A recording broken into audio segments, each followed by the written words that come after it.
Jóvenes, bienvenidos a un nuevo video. El día de hoy vamos a ver los cuadriláteros y su clasificación. En este caso tenemos acá en pantalla lo que son los paralelogramos. Es una ramificación de los cuadriláteros. Para iniciar debemos recordar que un cuadrilátero es una figura geométrica que tiene cuatro segmentos de recta, los cuales sus puntos, tres puntos de ellos son no colineales. Para ello vamos a iniciar con los paralelogramos. ¿Qué características tienen los paralelogramos? Entre los paralelogramos podemos reconocer cuatro tipos de figuras, que está el cuadrado, el rectángulo, el rombo y el romboide. ¿Qué podemos hablar del cuadrado? El cuadrado podemos reconocer que tiene cuatro lados iguales y cuatro ángulos rectos. En este caso, para poder reconocer cuáles son sus ángulos rectos, vamos a dibujarles en cada esquina un cuadrito que representa que sus ángulos son rectos. Ahora, como sus cuatro lados son iguales, para poder representarlos o poder demostrarlos, solamente podemos colocarles una línea reconociendo que sus cuatro lados son iguales. También tenemos el rectángulo. El rectángulo es una figura geométrica que tiene cuatro ángulos rectos. Es igual que el cuadrado. En este caso, vamos a dibujarle acá que en este caso sus cuatro lados forman ángulos de 90 grados. Ahora, para reconocer también una característica del rectángulo, podemos reconocer que estos dos lados son congruentes, o sea, iguales, y también tiene estos dos que son congruentes o iguales, pero no a los del principio, ¿verdad? Por eso se les han colocado dos líneas diferentes. Ahora, el rombo.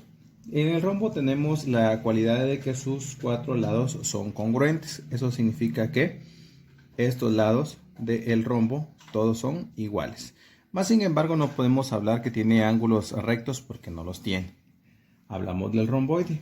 El romboide dice que sus ángulos consecutivos no son congruentes. ¿Qué significa consecutivos? Que uno no es igual al siguiente. Eso significa que no son consecutivos. Pero más sin embargo, el que aparece acá es igual al que aparece acá. Y el que aparece en este lado de acá es igual a este de acá. Por eso dice lados congruentes no consecutivos, porque no está uno detrás de otro.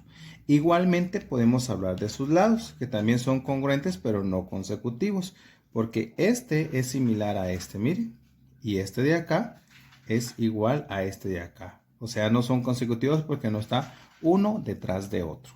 Muy bien, vamos a hablar entonces de la siguiente clasificación. Muy bien, en la siguiente clasificación tenemos los trapecios.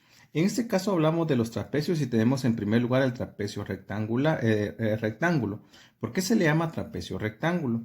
Porque en este caso podemos observar que en sus esquinas, o tenemos en este caso que sus ángulos tienen un ángulo de 90 grados, ¿verdad? O sea, aquí su descripción dice tiene un ángulo recto. De hecho, tiene dos, ¿verdad? O puede tener uno también, eso ya va a depender de la figura que podamos observar, pero siempre va a tener un ángulo recto. ¿Qué es un trapecio isósceles? Tiene dos lados no paralelos iguales. ¿Qué significa no paralelos iguales? En este caso, si ustedes voy a colocar acá un lapicero, ustedes pueden observarlo, pero a la hora de colocar el otro en este caso, ¿qué es lo que sucede? Estas dos líneas que las he prolongado llegan a toparse, por eso dice que no son paralelas. Pero dice acá, tiene dos lados no paralelos, pero los otros dos sí son paralelos porque si coloco el lapicero acá y coloco este de acá, ustedes se van a dar cuenta que están en línea recta y por más que yo los haga crecer más las líneas, nunca se van a topar. Por eso se llama un trapecio isósceles, ¿verdad? Ahora, tenemos el trapecio escaleno. En este trapecio escaleno dice que no tiene ningún lado igual ni ningún ángulo recto. Si ustedes pueden observar, pues los lados observamos ninguno tiene el mismo tamaño y los ángulos mucho menos van a ser rectos porque para que sean rectos tienen que tener un ángulo de 90 grados. Y vamos a pasar a la tercera clasificación de los cuadriláteros. Y en la tercera clasificación tenemos a los trapezoides. Acá les escribí la característica general, dice que no tienen lados paralelos. ¿Qué significa que no tienen lados paralelos? Pues volvemos nuevamente a lo mismo. Recordemos que estas dos líneas o estos dos lapiceros a la hora de colocarlos así a una misma distancia significa que son paralelos porque jamás van a llegar a toparse. Entonces ustedes observarán, puedo colocar acá este caso acá, pero si ustedes se dan cuenta, las dos líneas van a llegar a toparse, o los dos lapiceros. En este caso coloco estos acá y lo mismo sucedería que se van a llegar a topar. Lo mismo sucede con este otro que tengo acá. Si yo lo llevo a colocar así, se van a topar. Y si los coloco de este otro modo, también se llegan a topar. Por eso su característica general no tienen lados paralelos. Ahora, existen dos tipos de trapezoides, los cuales son el trapezoide simétrico o deltoide, que es el primero que tenemos acá. ¿Por qué se le llama de esa manera? Porque dice que dos pares de lados son congruentes, o sea, dos pares. ¿Qué significa eso?